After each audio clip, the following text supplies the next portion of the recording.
Jai Gurudev students.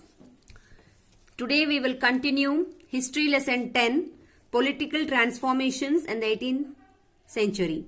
Students, before this is the third class, we are continuing this lesson. In previous two classes, I explained you very clearly the changes, transformationist changes in political in 18th century. Then in this lesson we have seen how the Mughal Empire declined and how the other regional kingdoms and other regional kings, how they rose up with the decline of Mughal Empire, how did the other regional kingdoms came up. We will continue with establishment of the Maratha kingdom.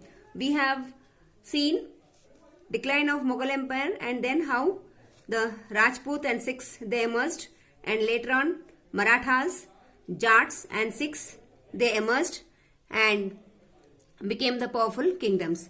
Now let us continue with the establishment of the Maratha kingdom. The declining power of the Deccan Sultanates helped Shivaji to establish the Maratha kingdom. In 1646, Shivaji captured the fortress of Torna and built the fort of Raigarh. Here we are seeing how Marathas came up, and in that the main king of the Maratha was Shivaji. Shivaji took the advantage of the mountainous terrain of Maharashtra and attacked his enemies through guerrilla warfare. This warfare, which used to be hidden warfare, caused great damage to Mughal power and prestige. Shivaji formally crowned himself as Chhatrapati or King of Kings in the year 1674 AD. Shivaji was a very capable king. He was very bold, brave, and used his very intelligently. He captured and then he was crowned with the big title Chhatrapati. The meaning of Chhatrapati is King of Kings, Rajaon ka Raja. His empire extended from Ramnagar, modern Dharampur in the Surat in the north to the Karwar in the south. From north to south, his empire extended from north to south. In the north, Shivaji was not only a brilliant soldier but also an excellent administrator. See how nice qualities he got. He is a brilliant soldier plus excellent administrator. Though he was an autocratic ruler, he was helped by the Asta Pradhan or a council of 8 ministers. Among them, the Peshwa or the Prime Minister was the most important one. Ashtapradhan means 8 ministers. Besides the fixed land revenue, the Marathas under Shivaji also collected Chaut or Sardesh Mukhi. These taxes were paid by the peasants who lived in Mughal territories or the rulers subjugated by Shivaji.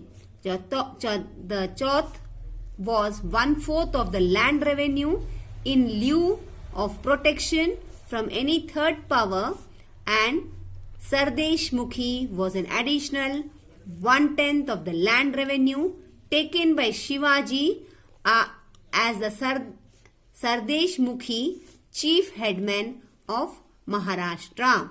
Means apart from the taxes, he used to collect 1/10 more from the people who lived in Mughal territories. Shivaji's military power. Shivaji organized his army on a new model. He also paid close attention to the army. His soldiers were brave and quick. All of them were trained in guerrilla warfare. Means his army was very good, brave.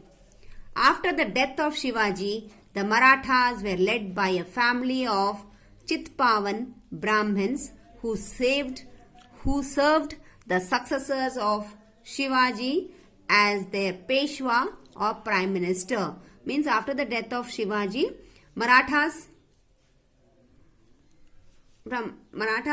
Peshwa or Prime Minister made Pune the capital of Maratha Empire. Under the Peshwas, the Marathas became a powerful military organization. The Maratha Empire expanded between 1720 and 1761. The Marathas seized Malwa and Gujarat from the Mughal and became the Lord of Deccan. Means these Marathas, they have taken Malwa and Gujarat from Mughal and became the Lord of Deccan. In 1737, the Maratha Empire expanded to Rajasthan and the Punjab in the north, into Bengal and Orissa in the east, and into Karnataka and Tamil Nadu, Telugu regions in the south. These expansions brought them huge resources. However, the expanding power of the Marathas made other rulers jealous. Means Marathas, they were doing very well. They expanded their empire from all four directions.